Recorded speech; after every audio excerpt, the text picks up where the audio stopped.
Today, in the midst of this beautiful day with every sound system at the festival pointed directly at us. It's really amazing. We're holding it down in the midst of it all. It's my great pleasure to be able to introduce Erik Davis, who has been a great friend and mentor to me in my own life, and has traveled the world.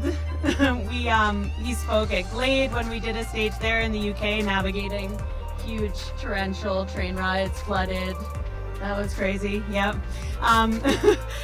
He was an advisor to me when I was doing graduate work on liminality. He's a scholar and a member of the psychedelic intelligentsia. He wrote an incredible book called Technosis that traces the simultaneous development of human culture and technology and spirituality. And he currently has a podcast called Expanding Mind that I've been blessed to be a guest on a couple of times. It's really worth listening to. Your brain will get larger for sure.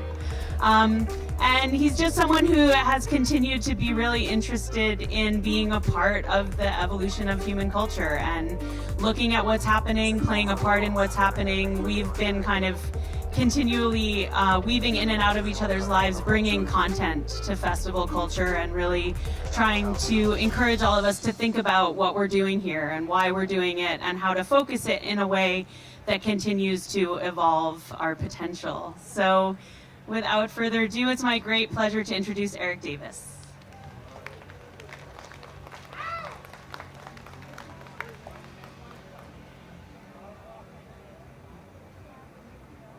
Does anybody have one of the booklets that has the schedule? So thank you very much. I'll give it back. Thank you. It's really great to be here. It's really great to be in the village. I haven't been to a festival for 5 years. I've been getting a PhD and kind of spending time in another direction. And I'm just totally happy and amazed to see how this village idea has evolved, particularly in Eve and Isis's hands. And I feel very blessed to be a part of this. I might be approaching things from a slightly different angle. I want to tell you right off the bat that I'm not here to sell you anything, either a spiritual technique or some product that could aid your spiritual evolution. And I'm not here to give you a rallying cry, a call to arms. And I'm not because such urgency isn't needed at our time, but it's not exactly what I do, which is to try to sort of show how different ways of seeing the world interact and how we find ourselves at a very mixed time where there's many different narratives and stories and technologies that are mediating us and connecting the world in a variety of different ways. And what I want to talk about today is this idea that the whole world is alive. And I felt it was a very good sign. This morning I was just hanging out in my camp and talking about whatever with a fellow who's camping there, and just sort of out of the blue he started talking.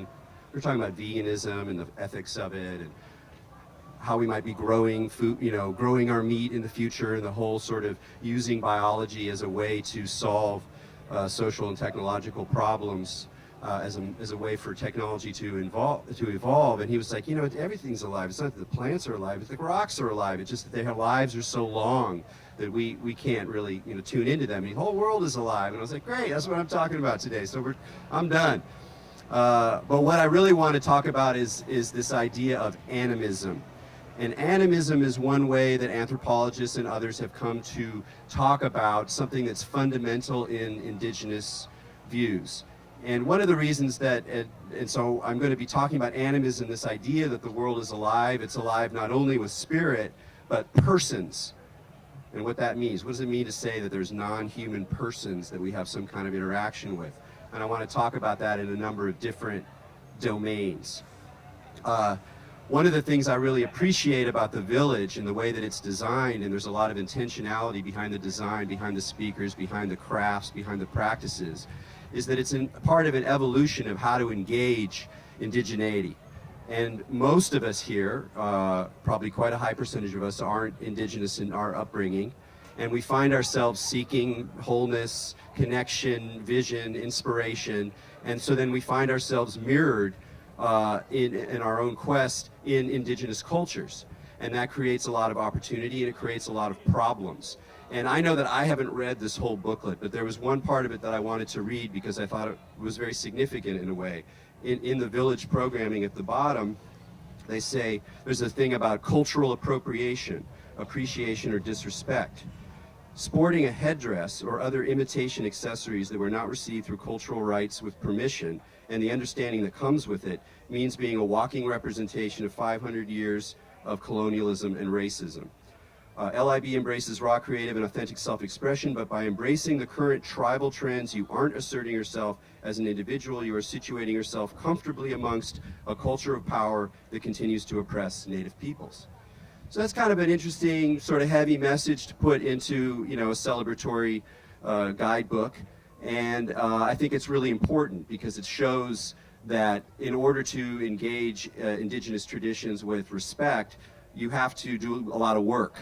It's not easy. There's a lot of problems that come up. There's a lot of issues that come up. And I'm mostly going to be speaking from my side, from a Euro-American, non-indigenous perspective, and also one who hasn't had a lot of personal contacts. Because really, when you get right down to it, if you're drawn deeply to indigenous past, then the obvious thing to do is you just got to start making connections, personal connections with individuals, with people in tribes around the world, in groups. And by making connections personally, investing yourself in that kind of dialogue, that's how you really draw into a place where you can authentically draw from these traditions or find yourself mixing and matching, as we all do on some level. But it comes out of actual encounters.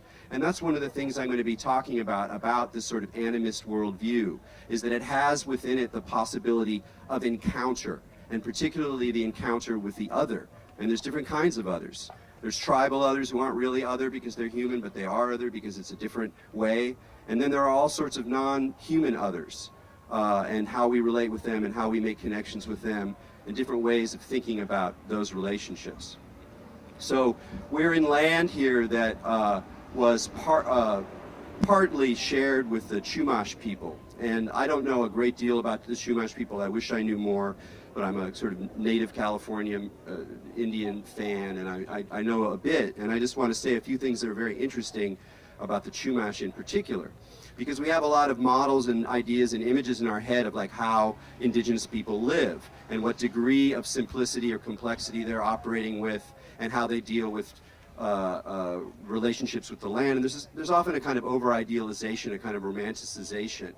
And the Chumash are very interesting because they were technically very sophisticated. Sophisticated is kind of a heavy word. Complexity is probably the best way to think about it, because sophisticated implies that the peoples who didn't have those degrees of political organization were somehow more primitive or basic. None of that really works. But it is worth thinking about complexity. And complexity happens when societies become complex. And one of the ways that happens is when the village grows. So you got 40 people in the village. Well, that's still pretty family style.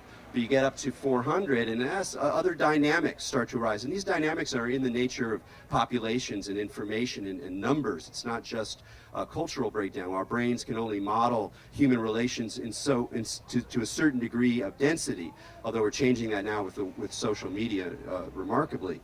But the Chumash had quite complex structures. They had villages that had 800 people or more. And once you have that many people, you have social stratification, you have complex political organization. And I don't know that much about the ways in which they organized themselves, but they were a complex society.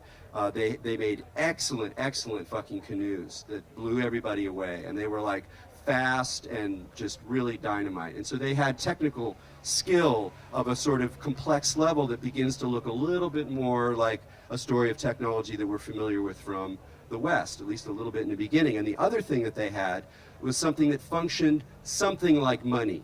Some people will say it's money. Some people say, no, it's not quite the right analogy for it, but they would use seashells as a form of exchanging value. Exchanging value. And moving into a world where there's something that symbolizes value that in itself is not so valuable is a remarkable shift that happens in human cultures, in human societies. And I say this with the example of the Chumash to kind of indicate that even in a deeply indigenous condition, problems and possibilities arise that have a lot more to do with something that we recognize because we grow up in a state. And of course, there's far more complex indigenous states that emerge. The Incan is a great example of just, really working almost like a Roman Empire style and coming up from this sort of sense of indigeneity. And one of the ways I want to kind of think about this issue of like, how do we think about an animist worldview? How do we think about a worldview that we can see in indigenous cultures, but maybe in a little bit more abstract way, pulling it out of the particular traditions and trying to think about this thing about animism. And animism is one of the oldest ideas in the history of anthropology. And I should put a little side note here about anthropology, a deeply problematic human practice. Whatever else anthropologists were doing, particularly the first and second wave of anthropologists starting in the late 19th century, going into the middle of the 20th century, whatever else they were doing, and they were doing some very important, wonderful things that we can draw a lot of value from, they were also operating as the front wave of colonialization. And sort of working in consort with missions and consort with the expanding octopus tentacle of corporate capitalism and extraction technologies that made the West as wealthy as it became. And so it's a very problematic mix, but anthropology is also a place where we can learn a hell of a lot, because particularly in recent years, all of the sort of political problems that people recognize in the colonial empire and in the history of anthropology as a science, studying the primitives and trying to, understand their societies in mechanical terms, a lot of really rotten stuff. There's a lot more awareness now of the political, environmental, and just cultural power of indigeneity as a form. So I'm going to talk a little bit about some people now who are sort of bringing back animism. They call it the new animism, and they're trying to use it as a way to actually understand how we engage with the world while also respecting the differences of particular traditions. One early anthropologist that people who are interested in this kind of language of animism point to is a fellow named Hollowell, who studied with the Ojibwa, who have another name which I should know, but I forgot. I'm not so hot on the details sometimes, but he was very interested in this question of what makes things alive. When do we say something is alive and not alive? And he noticed something interesting about the Ojibwa language. So how in Romance languages and in German, words have gender, right? So we have feminine nouns and we have masculine nouns. In the same way, in the Ojibwa language, they had animist words that indicated that the thing was alive and words that were not. And he noticed that it's sort of an odd collection of things that had this animist quality.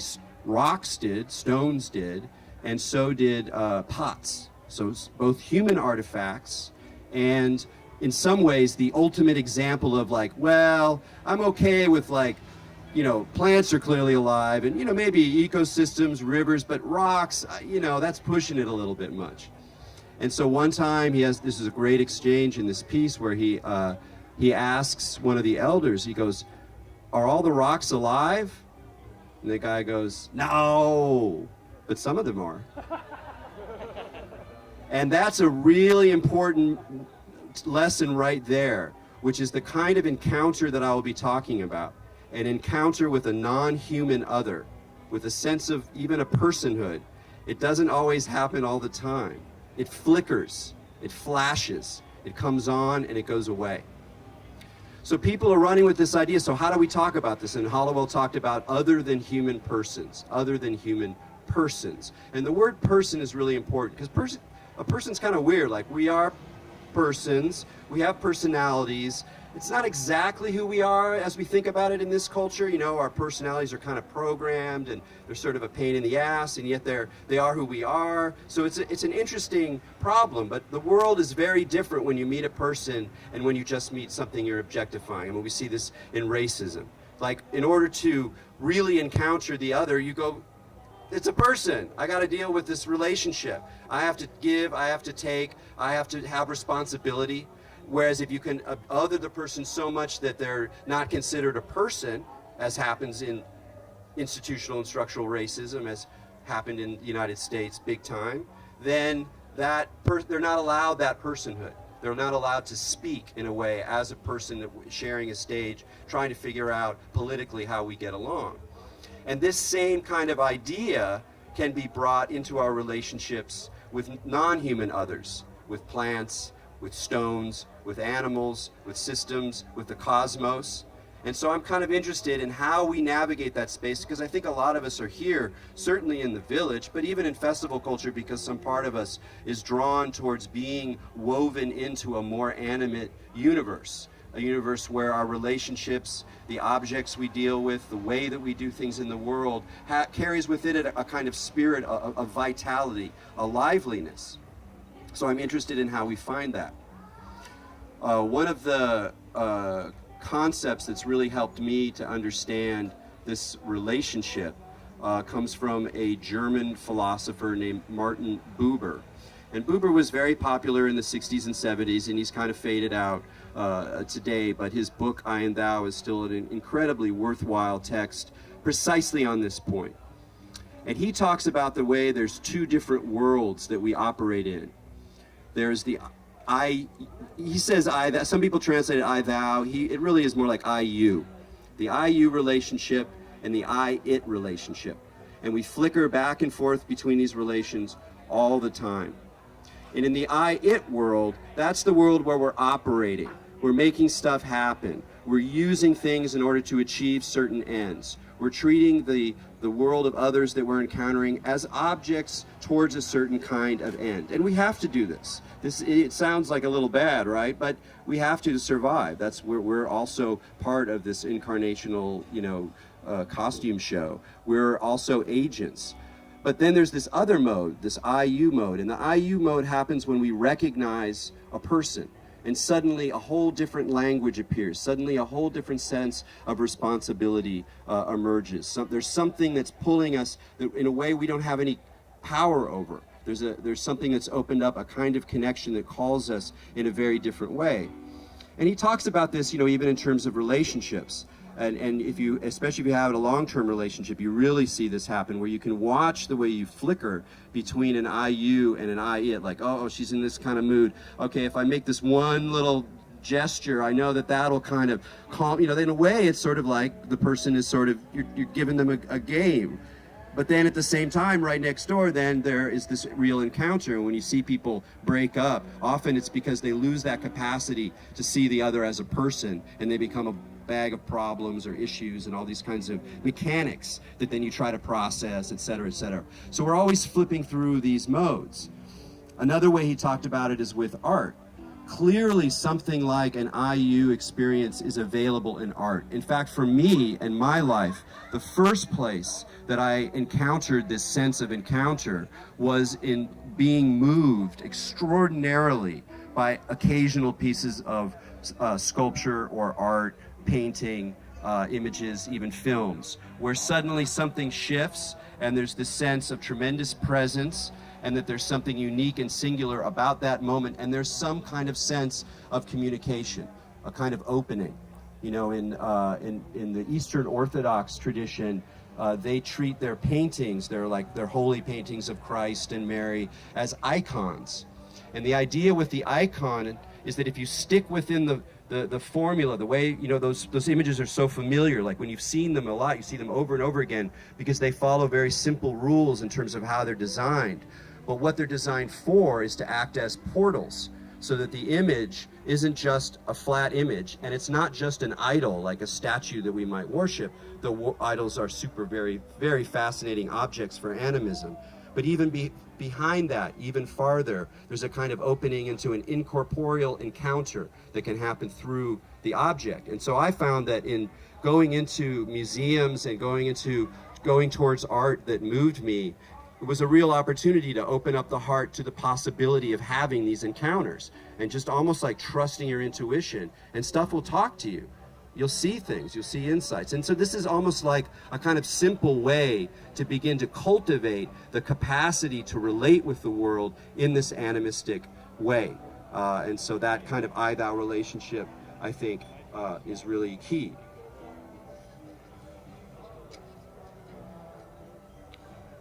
So another thing, I really like the talk that came before, which is about technology is wild. And it was about all the ways that technology is changing and how we can engage it in ways that are actually helpful to us. And of course, any conversation about technology also opens up all of these things that we're terribly worried about. And I'm not going to give you the kind of spiel about how scary technology is, or how wonderful it can be in these certain kinds of ways, which may or may not happen, because the problem is that the world is extremely complicated. It's very, very complicated. And when anybody's giving you a cell, even if it's a beautiful cell, you got to always kind of ask yourself, okay, that could be true, but the world is really complicated.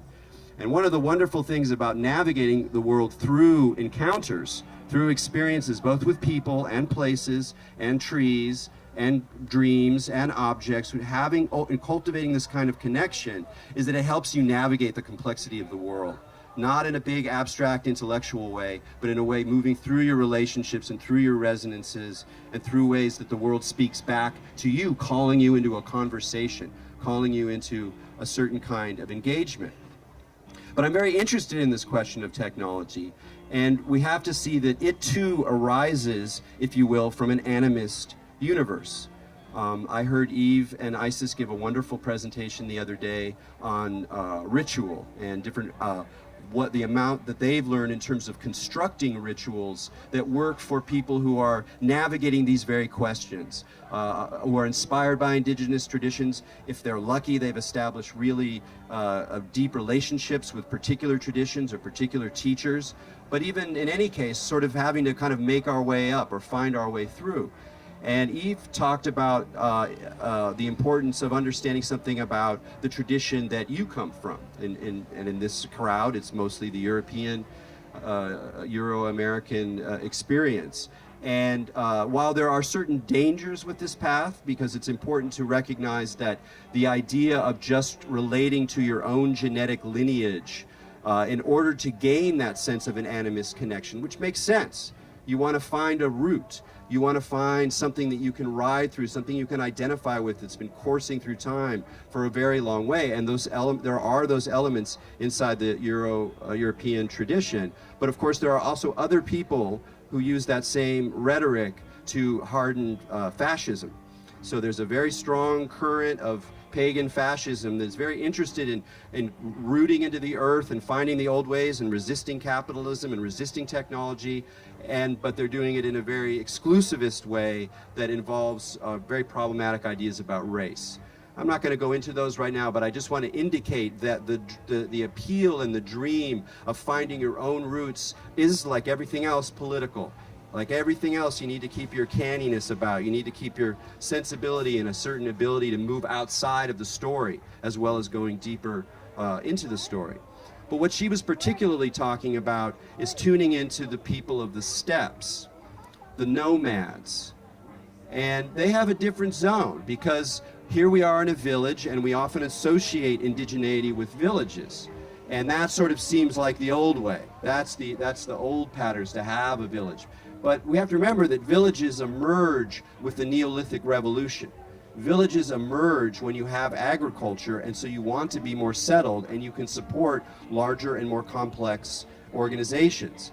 So there's a great deal to learn from village life, and it's an astounding technology and an astounding inspiration for organizing people. But it's really important to remember that it too is a reaction to technical changes, ways of extracting value from the earth, using reason, using sense, using tools. And then it's when we get into tools that things become very interesting. So the nomads of the steppes were not agricultural people. They were people who operated more like human beings have for the vast majority of their lives, which is to be semi-nomadic. Most semi-nomadic people stayed in relatively small areas, moving around. They'd settle down for a period of time and then move on. But these guys were very into moving through large spaces. And this is, powerful stuff. This is where shamanism comes from this whole vast Eurasian plate. And I'm generalizing, but it's reasonably true to stay with. And so these were the people who, the mounted horses who would come thundering down from the steppes and probably often wreaking great havoc on more settled and frequently probably more peaceful villages.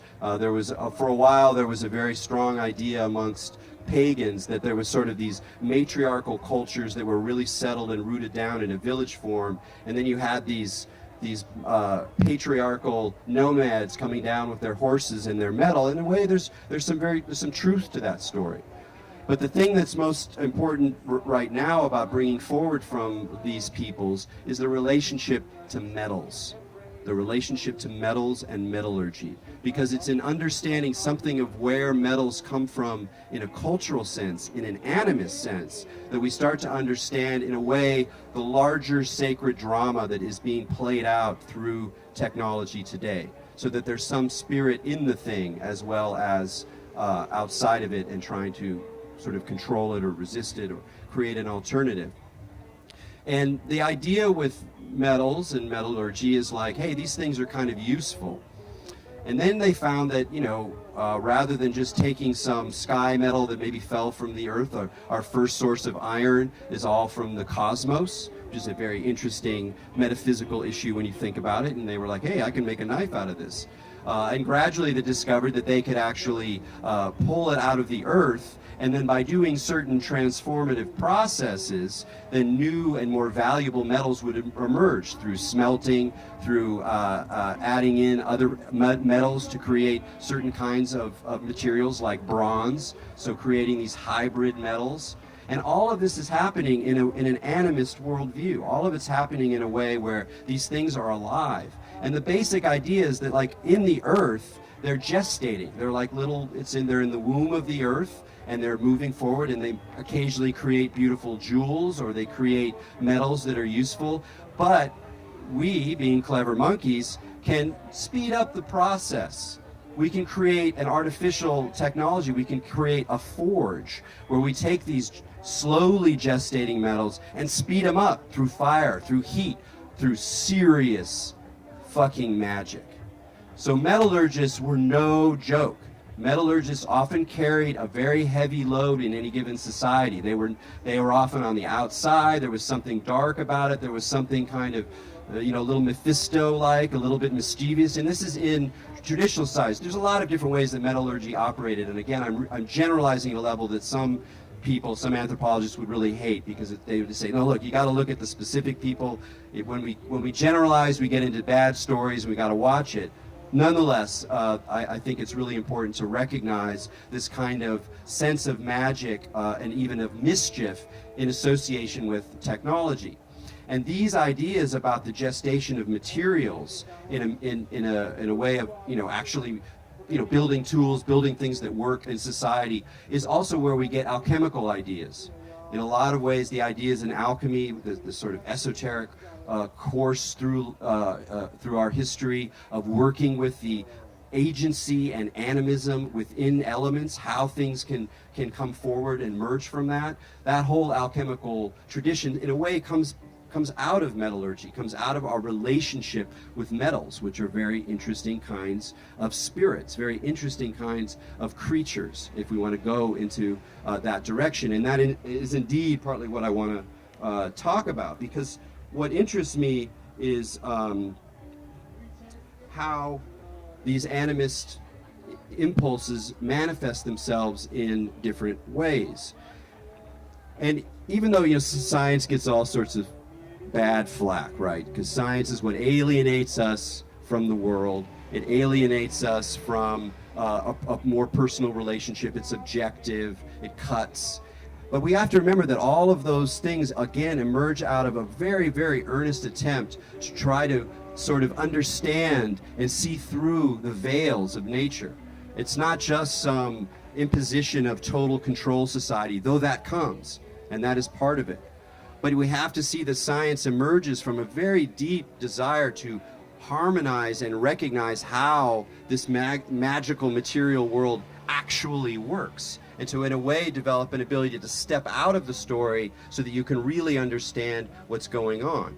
But of course, these changes, with a lot of other changes, ended up making us these funny creatures who believe that they're separate from nature. What a strange idea. That certainly was not the case when we were wandering around the Serengeti Plains. There was no sense of there being anything separate from nature. There wasn't any concept of nature. And I want to talk about that a bit too, this concept of nature, and to offer you, give you an encouragement or an offering. So on the one hand, nature is that word, and I'm really talking about the kind of word and the concept of nature as this total form. It's a lot of it is what calls us, the sense that we've been too far away from nature and we want to restore a connection, and we're drawn to myths, we're drawn to indigenous lifeways, we're drawn in our heart towards being able to recognize this kind of relationship. But there's some problems with this term, because the term emerges, it is a Western term. It is the way that Western science, Western culture came to think about that world out there. Because in this model, which I'm going to question, which is the kind of standard model that we come from as Westerners and that has been dominating it for 500 years or more, there's culture in here, and we are in culture, and out there is nature. And this binary is part of the problem. And it's, in a way, it blocks our capacity to recognize how we are already in these processes, or we're already in nature and part of nature. And part of the problem is that it's too general a term.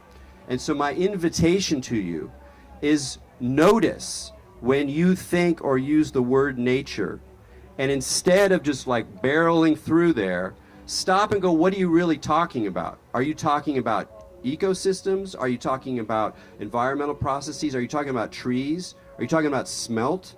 You know, there's all sorts of natures that are operating in all these different ways, imbricated with technology, still holding on after thousands or tens of thousands or 100,000s of years. All of these different ways that nature, there I did it, is doing itself. And it's a very, very interesting practice that I encourage you to think about as you navigate through these kinds of encounters.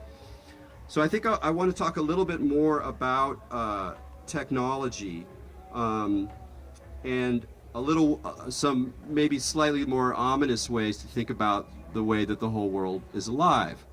So if we have this tradition where objects like pots are alive, or sometimes alive, and that metals definitely have a very particular life to them, and once iron rolled around, then everything changed. I mean, the Iron Age was a bummer, very violent, but also incredibly brilliant, and some of the great sort of artifacts of human culture emerge from Iron Age civilizations, but it's a really tough time. So you can look at the evolution of society through these evolutions of technologies. But where do we find ourselves now?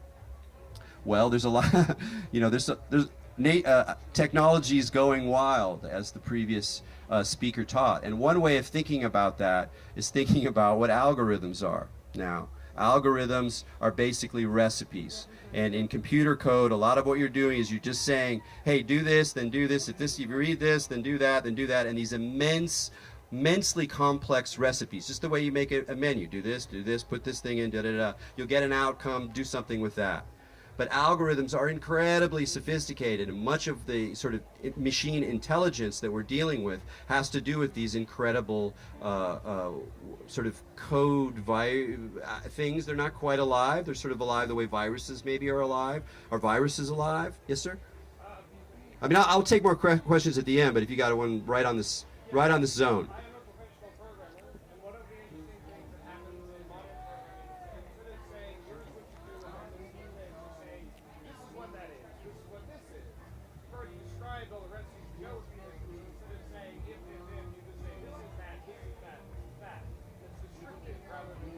Right. That's a beautiful comment. He was making a comment about how programming has changed away from the kind of if-then model towards identifying objects and processes, so that you can sort of do modular programming on another level, which allows the sort of itty-bitty machine intelligence to kind of do what it's already doing, and you're creating larger maps. So there's an interaction with the vitality of algorithms, and once you have, an algorithm sort of can live, you can do genetic programming, and then they're sort of interacting and trying to solve solutions, and you can't see the details of what's going on. So there's a very powerful liveliness there that we have to recognize is now part of our world.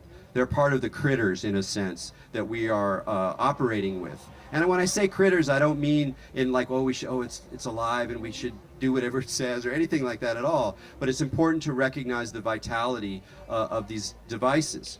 There's another way in which technology, interfaces, robots are going to play with the sense of liveliness. And this is on a different level than the level of code. This is more on the level of the interface, where we actually engage these technologies.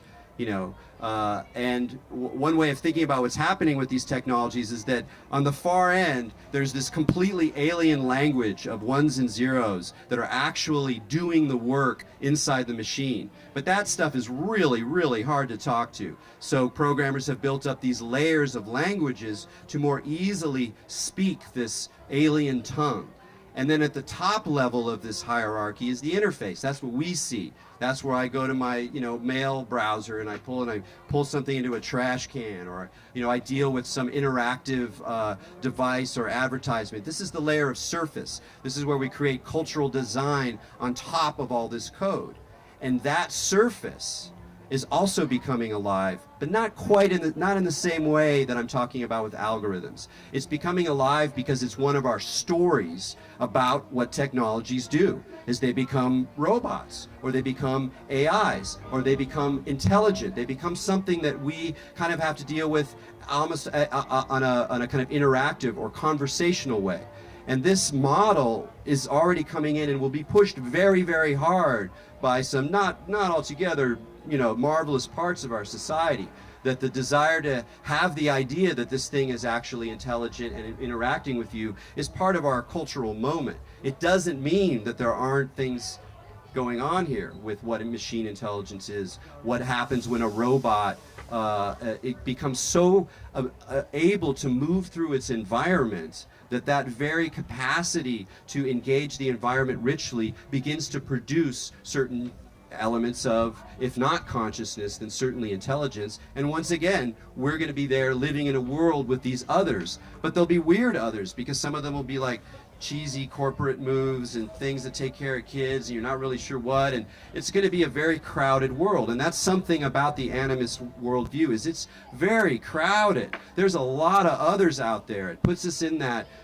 difficult democratic space of having to engage a lot of different agents and a lot of different ways of seeing things. And that is a really, really key element as well. And this is something that's also come out of some anthropology, some contemporary philosophy, is ways to think about how things happen. How do we relate to things? Are things just dumb? Are they just doing what we program them to do? No, everything is alive. Everything is an agent, is operating within a network. So take a science lab. So the guy's sitting there and he's seeing, or she's looking through a microscope, studying some paramecium in order to get a fact, to understand something deeper about the world. Well, the old way of describing that is that the scientist goes in and asks questions and tries to figure out, using these tools, what's really going on. But the tool itself is part of that process. The microscope, in this sense, is alive. It's not alive like, hi.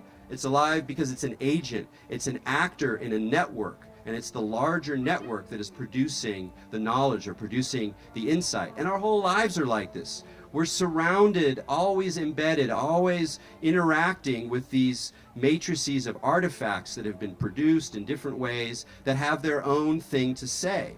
And part of opening into this kind of animist worldview is you begin to recognize that everywhere. Relationships with your car, with your computer. One of the things I like about festivals, though, it can be annoying, but it's always an interesting thing for me, is that I've become so much more aware of stuff. You know, when I'm going to pack, it's like, what stuff do I need? What's the things that are going to engage with what I need in order to make my experience better? And then I come here and then I lose stuff and it's not in the place where it is. And so I'm very aware of all these things that I kind of run my day on, these little innocuous things. But there's a relationship there as well. And I think part of what we're called upon to think about is how we're always operating in these relationships, even with dumb things or rocks, which, as we have found out, are not always not alive. They have their own kind of agency. So these are some ways that you can, in a technological frame, start thinking about this issue of liveliness or vitality. And now I have a darker tale to tell, a bit sorcerous here. Things go into the, the brujeria part of the path, and that is to ask a question or to think about a very interesting thing about corporations. Now, corporations, as probably many of you know, are legally considered persons. And it's precisely that word, person. So now we got to think about that word person again, because we've already been talking about other than human persons, the way in an animist relationship with a plant. And at the very end, I will be talking more about plants, psychedelics, and subtle allies, so we'll get to a more familiar, juicy space, but we got to go through the dark night of the corporate person first. So I talked about this question of a person. And a person, in addition to other ways that we might think about it, a person is something that's recognized by the law. It's us. We have certain rights as persons, and that becomes part of law. But to really understand what's up with why and how corporations became persons, you have to think a little bit about the law in a different way, a little bit about the legal system. You know, we think about law as something that's kind of off there, and if you have a problem, you know, you go there, and it restricts you in some ways, and it keeps things going. But we really have to recognize how much of our reality, the sense of what is ethical and how things actually operate, is just a construct of law. And law, you know, it has its own weird rules in order to make what makes a law. You have to have power, and then there's some structure, and it's all janky and full of politics. It doesn't really work very well, but at the end of the day, there's a law, and things get better. And we'll talk a little bit about this things getting better through the person, because who gets to be a person? So, you know, one good thing about the West is that as it evolved, it grew and opened its arms to what a person is. Never entirely well, but, you know, initially, of course, Africans in the United States were not persons. They're not recognized as persons by the law, and they're correspondingly treated terribly. Yes, sir? I will, I'll get back to that. So the idea is that the person then becomes this sort of legal object that we can say who gets to be in that basket. And so part of the good thing about we open that up, women get to be persons, you know, a lot of people get to be persons now. And then somewhere along the way, the corporation got to be a person. I wish I remembered exactly when it happened. It's like 1873, 1880. It's right around there, and it actually was a California case, and it involved the railroad company. And I should know this, but I don't remember the specifics of the case. But the idea is that in many ways, corporations were already acting as kinds of persons. When they first set up the limited liability corporation, that's really when things sort of shift. In the Renaissance, when we kind of begin to enter our modern world. And one of the ways we entered this modern world was through science and through turning away from the rule of kings towards the rule of parliaments. And another way was creating the corporation, and especially the idea of limited liability. And what that means is, as an investor, I get together a bunch of other investors, and we create this legal construct that is a corporation, and that we are not directly responsible for that corporation maybe getting sued. So when the corporation gets sued, the corporation has to respond. I, as an individual investor, do not have to respond. So I've created a buffer of security that enables this weird formal object to begin to develop a life of its own. And one of the most weird essays that's always stayed in my mind it was by a fellow named Paco Nathan Zander. And he wrote a fascinating piece that he said that there have been these major laws that have given corporations increasingly greater power and increasingly less accountability. And he noted, and this, one in the 1870s or 80s when the corporations become persons, is one of these notches. And he noted that always happened a little bit longer than a human lifetime.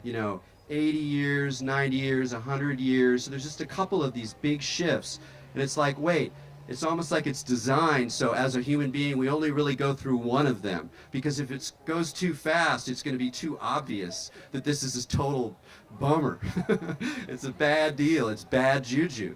And so once corporations get to be persons, that means they have rights of speech, and that's why our political system is just thoroughly, just obscenely dominated by cash.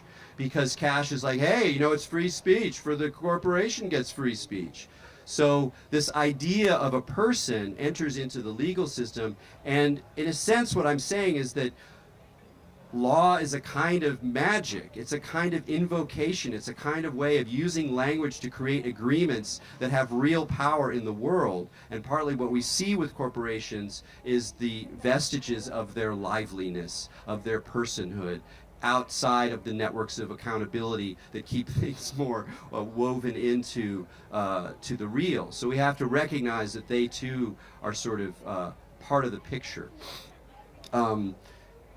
So I want to move into a little more juicy, less, dark zone. And one other thing about this idea of person is when Ecuador created their constitution, I don't know, 10 years ago, I think it's 06, they did something remarkable, which is that in the Constitution, which is a place where you say who gets rights as persons, that in addition to indigenous groups, that Pachamama got rights. And it was very important that they did not use the word nature or environment in the document. They used the word Pachamama. And that opens up a whole interesting can of worms, because what does that mean? That nature is a person, that Pachamama is a person who has rights. Who gets to speak for that? There's a lot of people who might want to speak for that, and they want to say a lot of different things. Oh, we're in politics again. Yes, we are in politics again, but we're in politics where Pachamama has a seat, even if it's very difficult to figure out exactly what that means. But they have used this language in the Constitution to prevent certain kinds of development from happening in Ecuador. So it has teeth. But it's incredibly significant in terms of the idea growing through the West of a person who has inalienable rights. That's our individuality that we complain about. Oh, and we're all isolated individuals in the West. Well, it's because we were constructed as these persons that have these rights. And so we're like, yeah, I'm an agent, I'm autonomous, I can do what I want to do. When, of course, the reality is much more enmeshed and imbricated and woven into all of these kinds of complex systems. So I think that's really a remarkable zone. But I want to talk to the end a little bit, kind of bringing it back towards a more a kind of view of animist that's more inspired by indigeneity, but also by the magical traditions within the West that keep these currents alive and keep the idea that the whole world is alive, is also very much in our path. And you don't have to go back to the nomads and the steppes. You can go into the history of magic. You can go into the history of pre-Christian groups and tribes in Europe and find a lot of material. But the sort of way I want to approach this is, it's very tempting to talk about psychedelics, because psychedelics play such an enormous role in this culture and in the culture of Western people encountering, building, constructing different ways of relating to indigeneity and to relate to the animate earth, to spirits, to gods, to places. And it's been a very, very powerful teacher for me. I remember one time, I usually don't talk about my psychedelic experience. Oh, well, it's being filmed, sorry. I usually before, there's sort of like a circle and everybody states their intention. And I'm kind of like a participant observer guy. I'm sort of comfortable in the kind of groovy anthropologist space, and I usually have just some sort of like, well, you know, I'm just gonna be open to what happens, or I'm just gonna pay attention, or something kind of really minimal, kind of cool. And this time I was like, you know, I'm sick of that. I want to meet my power animal.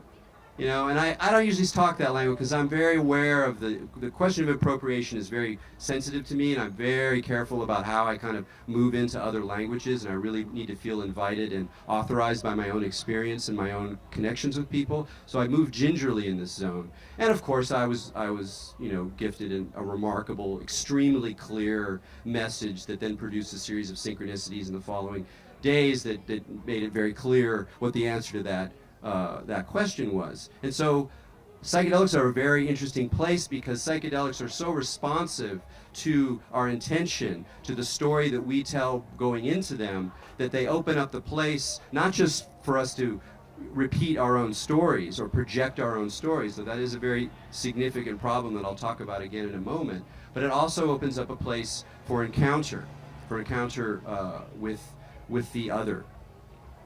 And one of the ways to think about this encounter that I found very fruitful, and that actually came to me partly through working with sacred medicines, is that the visions that one encounters are both the message and not the message. That the visions, in a way, are kind of an interface. Remember earlier we talked about interfaces, how to engage machine intelligence, we need all these layers of code, and then finally we need some pretty screen with buttons on it that we can deal with as human, you know, beings. So that's building like an interface that isn't really what's going on in the guts of the machine, but it's a kind of magical world that we've invented to do the things that we want to do.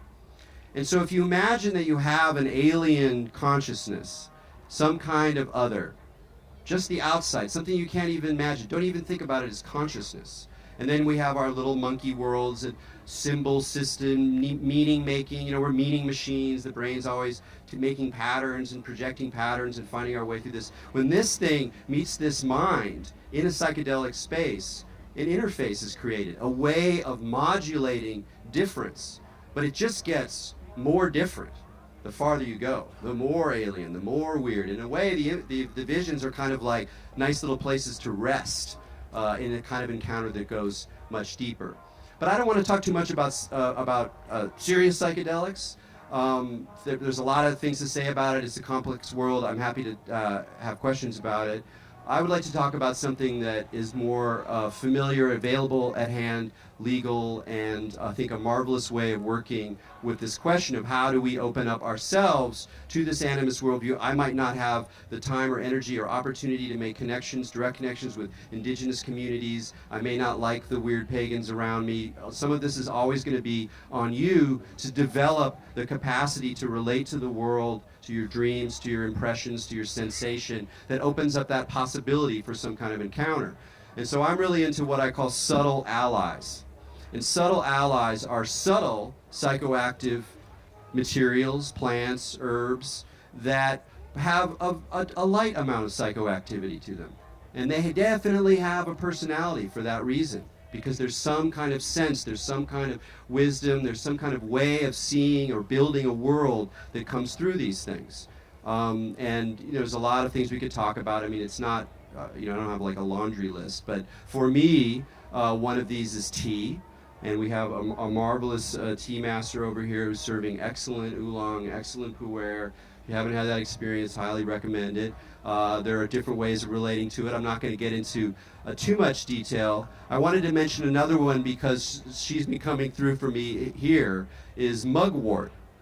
And I bring up mugwort for a couple of reasons. Mugwort's used all over the world for medicinal purposes, but it also very much has some mild psychoactivity, as the chemists would say, or it has a spirit, it has a certain kind of life, a certain kind of liveliness. And it's very easy to connect with this. My wife was giving a talk yesterday, Jennifer Dumper, about dream hacking.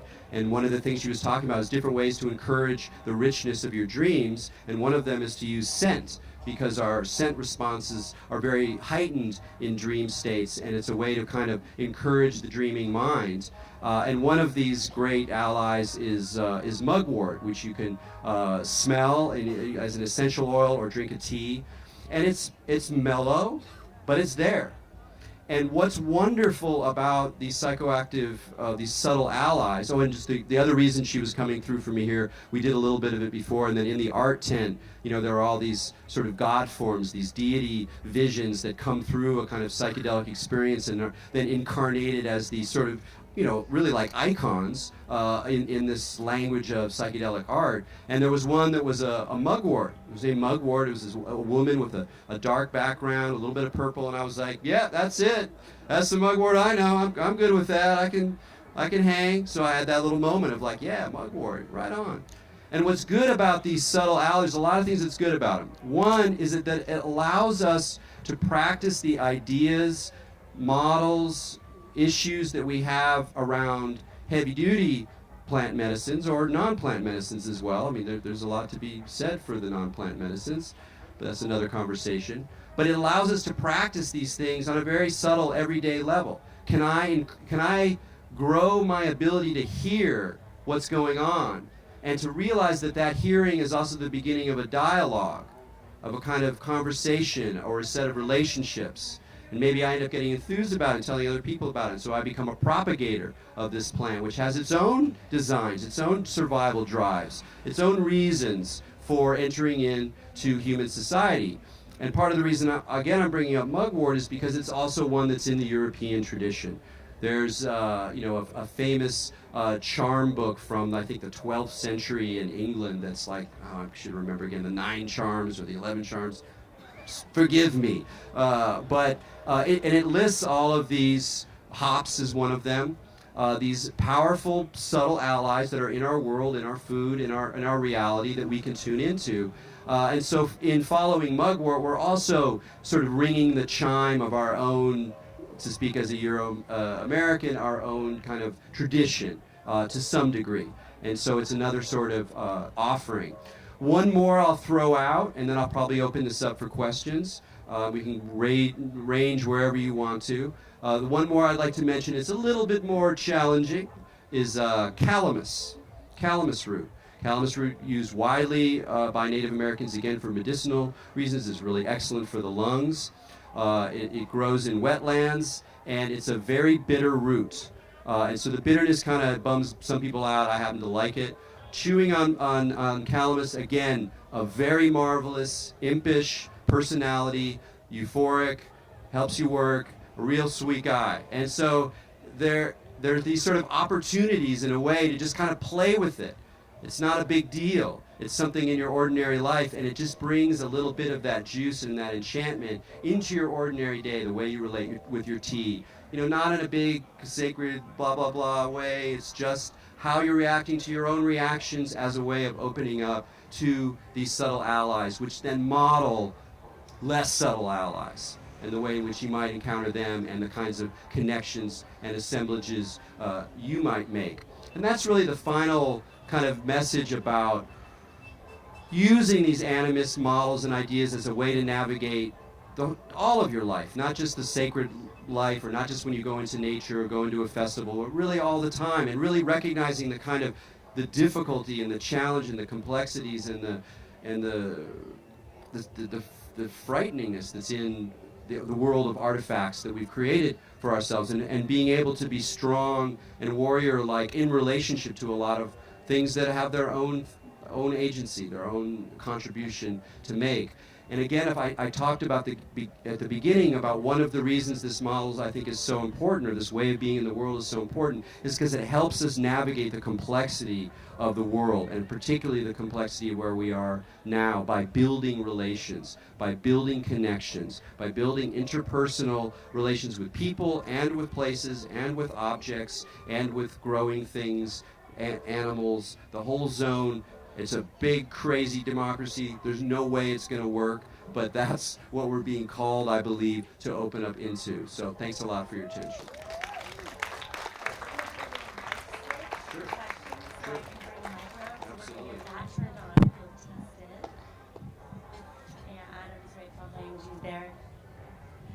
All right, so we're going to open the floor for questions. If you'll raise your hand, I can bring the mic pretty far, or you can come on up here. Thank you so much, Erik. Such a fascinating conversation. Okay, I'm just trying to see what it is. Okay, okay. Any questions? Okay. Just want to start off by saying thank you. My question is, you began to describe how shamanism started out of the practice of alchemy.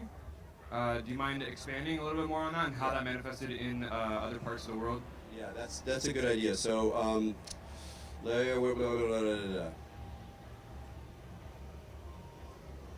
there is this, I think, a fundamental process that humans have a potential to experience that we find in many cultures in many different forms. And one of my favorite descriptions of it is in a marvelous book about the history of the performing arts of all things called The Death and Resurrection Show. And what he argues in The Death and Resurrection Show is that a lot of modern performance arts like Punch and Judy, stage magicians, this kind of like stuff that was something weird happens, it's kind of on the edge, a little carnival-esque, really emerges from shamanism. And that it emerges in the sense that there is this fundamental kind of story or event that human beings are capable of, which is a death experience, some kind of death and resurrection. And so one of the things you see in the shamanic form is this model of the shamanic death, of some kind of being dismembered and torn apart. And you see this, in many, many different cultures, that the process of visioning involves, particularly in the earlier part of shaman's initiation, to having this experience of being rent apart by the demons or the daemons or however you want to frame it. That's a whole other question, how we think about these things. And one of the things that's interesting is if you read the narratives and the descriptions of how that process actually happens, when they're put back together, they're often put back together with metals and crystals. There's sort of these fabricated materials or extracted materials that then become part of the shamanic body. So it's a really interesting indication that there's some kind of reconstruction that happens on the far side of this process. In many ways, that's an alchemical transformation. It doesn't necessarily happen in those languages. So there is definitely a connection between alchemical models and that sort of primordial experience of the shaman transforming and resurrecting in a different kind of being, whether or not that's a performance that we all see as part of a tribe or something that's happening kind of internally. And I think that urge or that inclination towards having that kind of experience is really basic to us, and what drives us to, Hollywood movies, for all things. We're there, the world's ending, we're like shattered, but we're safe, we don't actually get challenged. Nothing real happens, but it's sort of like it's a very distant, kind of cheesy echo of something much more primordial that I think human consciousness has the capacity to do, where the brain just goes, I'm shutting down, this must be a run through. Let's see what happens. And yes, there's something on the far side of that as well. So, does that answer your question at all?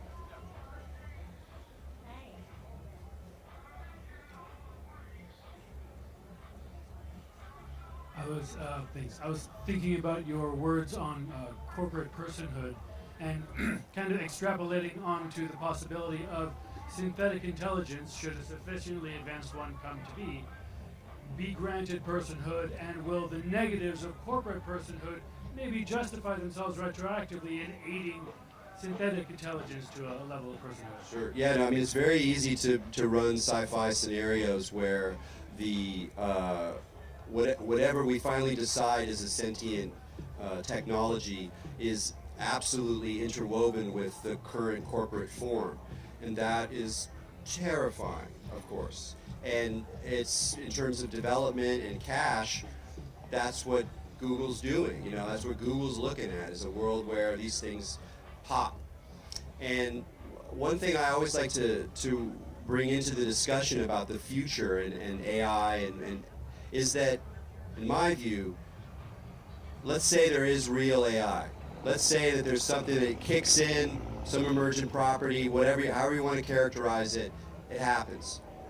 Before we get there, before we get to that place, there are going to be many, many, many actors, political actors, government actors, corporate actors, who are going to try to sell us that story about some other technology.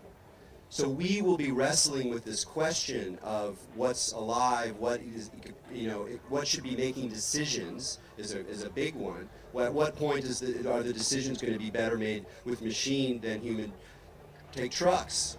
I actually do believe that it is safer to have driverless trucks than to have sleepy guys who are taking drugs and whatever, even though there's all sorts of things that happen when we make that move. So you're like, okay, well that's an interesting one. How are we going to kind of carry that forward? And so one of the things that I like, we didn't go into this side of it, is that in my view that the proper animist attitude is one where there's a lot of skepticism and questioning about the nature of what's going on. And you find that throughout indigenous societies. If you're actually looking at what they're doing, they're on the one hand, it's like, come on, spirits, and the other is like, okay, what's the deal here? Is this really what's going on?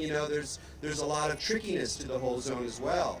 And I believe that that's part of why these metaphors work for us. It's more than a metaphor. Why this way of being in the world works for us is because it also gives us ways to be canny, to ask questions, to not just take the story about who actually knows, about the ability of this kind of machine to operate or something that I want to bring into my life, to have that questioning about these relations, even though there's so many other things that are happening that we can't control. So I think that it will be hard to tell, is my answer. And so the reasons that we accept that story of technological personhood or why we reject it, have to be fought almost without knowing what's really kind of going on, because we're still in that space of not exactly knowing. So, do you have any thinking regarding the liveliness of the information that exists about me and how that liveliness may interact with my liveliness? Are you talking about like almost like the avatar that's inevitably being constructed through all the traces you leave in information space? Yes, exactly. Okay. Yes, that's a very interesting one, isn't it? I'll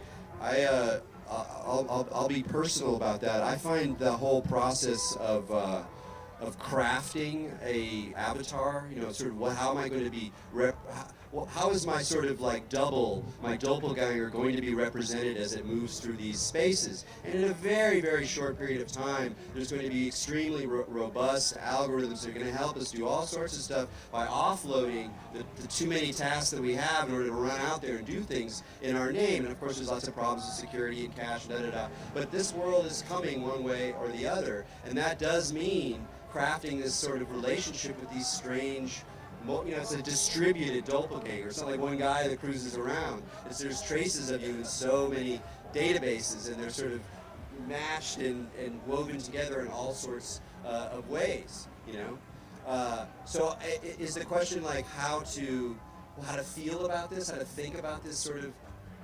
Hearing you talk, I think it's more what questions are you asking when you think about this kind of thing. Right. Well, yes. No, well, that's a tough one. I guess when I can't help it but think about that one in terms of the way in which capitalism at this point in history is encouraging us to all be creative freelancers who are producing tremendous amount of value without necessarily having a really nice safety net to hold us. And why I say that is that capitalism is at a point where novelty and innovation are the name of the game. And so creativity is almost like a push through the world. And so when I craft technological simulacra, when I interact with social media, with the space of mediated representations, I always feel a little uncomfortable there. I find myself a little bit unsure of the repercussions for successfully crafting a fully operative, in a way, a brand. And I see the way that people brand themselves in the way in which they represent themselves that I sometimes find troubling. But I'm, on some level, an old fart. I was, I went online early on, but I've also kind of always kept one foot in an analog world. So I don't necessarily, personally, feel tremendously comfortable, but I know many people who are in that zone. And it's partly because I feel unsure about it. Like there's sort of a questioning about how exactly to inhabit this environment. I mean, I have a website, I have tons of my writing are online. My writing's been online. You know, it's really easy to read tons of stuff that I've done for free. I've been really invested in that kind of world. But there's also a sort of an element of sell that I find people bringing into their personas and the way in which they operate, the way in which Facebook sort of encourages a certain kind of superficial positiveness. You get more responses, and so it's a little harder. Where do I put my shadow self? Do I represent my shadow self through these, you know, external artifact medias, or does that stay in my personal life? And where do I draw these lines? They're very complicated issues, and I think we're all finding our way through it, and I find my way gingerly. Anything else? Any more questions? Thank you, Eric. I love what you said about using the word nature, right here. Using the word nature and how it seems to have created a sense of separateness and division. And it's almost like we've got a shortcut set of language patterns.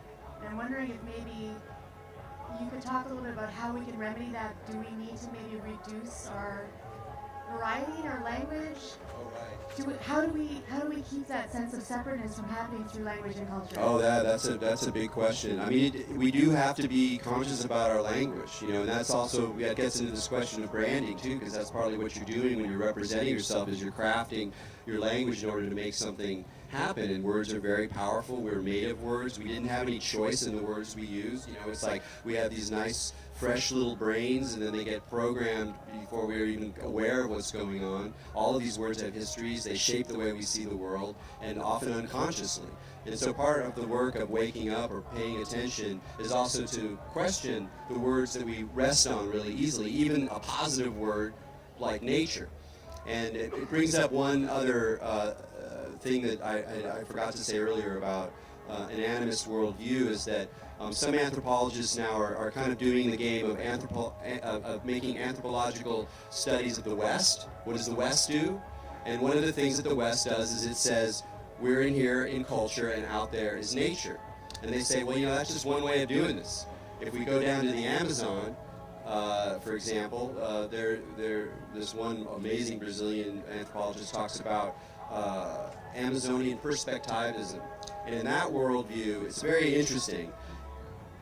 Everything is a person, which means that what to you looks like, you know, the jaguar consuming raw blood from a kill, from the jaguar's perspective, he's a person who's drinking beer. That's manioc beer. So it's not that they're animals and we're the people. It's like everybody's people and we're human people. And all of those perspectives weave reality. So there's no nature out there. You're always already woven in to the network, this multiple network. And so, and that fundamentally shifts how you kind of move through the world. Can we adopt such an attitude wholeheartedly? I don't know what that means.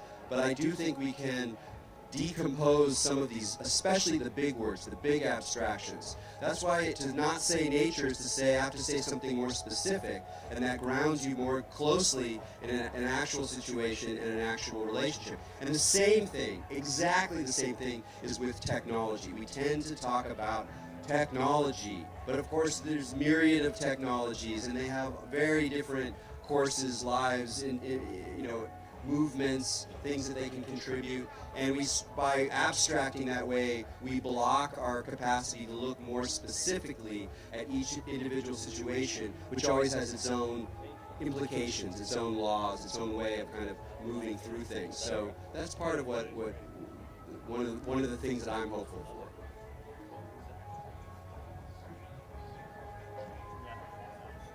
Do you have any thinking on augmented reality and virtual reality? Yeah. No, I think it's very interesting to think of. To me, one of the ways of looking at the future of machine intelligence that comes out of a sort of nature-based or animist mode is that one of the things that plants are telling us, and this is what Dennis Buchanan was talking about just earlier, was symbiosis. That the notion of augmentation is a really good one to stay with and work with and improve, because it has some definite weirdnesses associated with the idea of augmentation. There's like some very peculiar modes of approaching that, but I think there are other ones where we're much closer to a kind of symbiotic, I think that, I don't know if it changed. Testing? Hello? Okay, I can go here. It got lower. That the way in which we relate with information and making those connections more robust, that's enabling our world-building capacity to move into an increasingly alien space. It's like that way that I talked about the interface between us and a plant. How could I talk to a plant? Well, there's some kind of zone of mediation that emerges in, let's say, a psychedelic state, or in the kinds of ways of being in the world that we see in indigenous cultures, where you don't need to be high to have these kinds of perceptions and relations. And I think something like that is offered to us through technology and through interacting with more and more intelligent ways of augmenting human consciousness. So the idea of augmented reality, on the one hand, has that capacity of bringing us into greater intimacy. But at the same time, I'm always on this distrustful analog side. We're like, yeah, great, man. It's like I've seen some augmented reality things that are just like, oh, it's like a mall in my brain. Great. Never escape the mall. You know, and so it's something that I watch from the outside. I definitely believe, in terms of, you know, psychoactives everywhere, that even if we don't even talk about plants or powders, that the virtual reality will be able to, you know, deliver remarkable, awesome experiences that affect full body, energetic things, et cetera, et cetera. So we're playing with that edge of consciousness as well, of the capacity for ecstatic states, and what good they are. You know, why do we actually do that? Is there a way to do it properly? Is there a way to do that improperly? Those questions are going to come up as we kind of inhabit different kinds of dream worlds. So it's all about how do you get that human space of imagination and connecting with other human cultures, so that it's back in the sense of embeddedness with the environment we actually live in, where there are limits, where there are all of these urgent problems, and how to make that happen again. It's almost a design problem again. Like, how do we build the interface that enables us to continue doing this crazy, creative, human, abstract operation of building technological worlds, but that somehow they're embedded, they listen, they're more responsive. So it's a very, very complicated question. So, Eric, we're running out of time. No problem. We only have time for one more question, and I'm sorry, this gal grabbed me, but you can grab Eric after the talk, okay? All right, but we do have some exciting stuff coming up too, so. Thank you. I was wondering if you had an opinion on not synthesized, but naturally derived chemicals put into pill form in comparison to the plant-based, like just taking the herbal itself, Yes. if it changes it energetically, and if you could speak to that. The old classic. This question has been batted around psychedelic circles for a very long time, a very interesting one. It's very easy to see why one would say, yes, the plants, they're allies, they come from indigenous cultures, though in the case of psychoactive mushrooms, very few of the psychoactive mushrooms that are found all over the planet were used by indigenous groups, which is very interesting. It's not like if there's a psychoactive in the environment, the indigenous groups are going to use it. It's not the case. Mushrooms in most places, as far as we can tell, maybe we just don't have records, but as far as we can tell, it really only happens in a few places where you get something like the Mazatec in Oaxaca.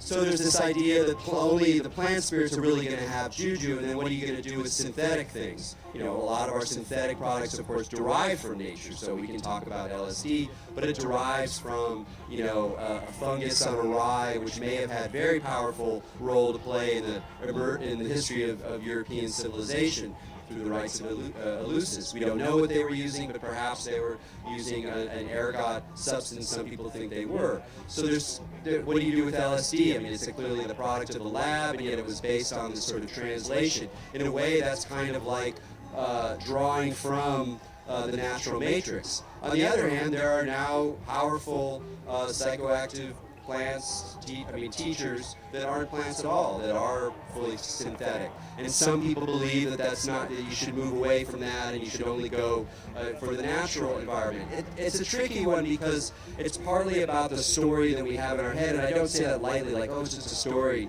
you have in your head. It's your capacity to be able to sort of interact with the thing. And if you remember what I was talking about with metals and alchemy, that the ability to discover a new molecule that has never happened before that has these properties, something like ketamine, you'd be like, wow, where did that come from? In a way, it's already there, ready to happen molecularly. It needed a human to like make the thing happen, and then something emerges.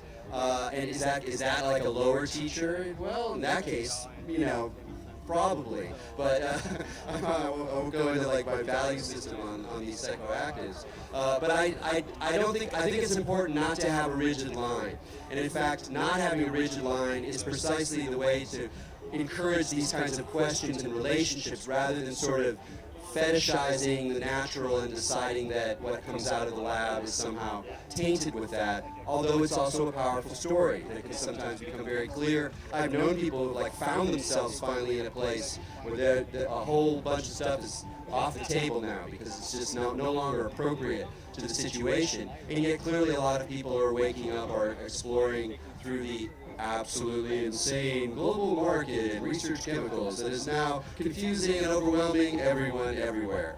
So you can't say, well, we should just stay away from that and go green. I think it's better because I think, for me, I'm a history guy. I believe everything has a history, and that by knowing that history is knowing the ancestors, knowing the history of freakdom, knowing the history of technology, knowing the history of the West. It's all about connecting with those ancestral lines that come through. So I think it's more interesting to engage with things that have dense histories, in which I would very much include LSD. And so I think part of the weirdness that's happening now with research chemicals is they have no story, they have no context, they have no spirit, which makes them raw and sort of interesting and in a geeky way, but I think there's not been the time to develop ways of being and ways of relating to those things that are passed quickly enough to enable people to handle the zone. Not to mention dosage issues, and there's all sorts of problems. That comes from prohibition, because we didn't have prohibition. It's like, well, should I take this really weird chemical that like 5 people have taken, and we're not even really sure what the dosage is for me, or these things that have centuries and in some cases millennia behind them, as well as human traditions that organize and shape them, and not just human traditions. I mean, it's things that are coming through that collective space that I think have their own histories. I think LSD had pure LSD had different effects in 1958 than it did in 1968, than it did in 1978. I believe this is sort of woo-woo on my part, but I think that there's sort of a collective mind space that itself has history. And we're building that history, and we are also relating to it as a way of grounding ourselves. So it's actually, I guess for me, the preference is less about the plant-chemical divide and more about its sort of lines of use. And the ways you're kind of approaching it. So that would be my answer. Thank you very much. It was a lot of fun. Thank you so much, Erik Davis. The whole world is alive. Yeah, Absolutely brilliant. So my podcast again is Expanding Mind. There, I did a little branding. Yeah.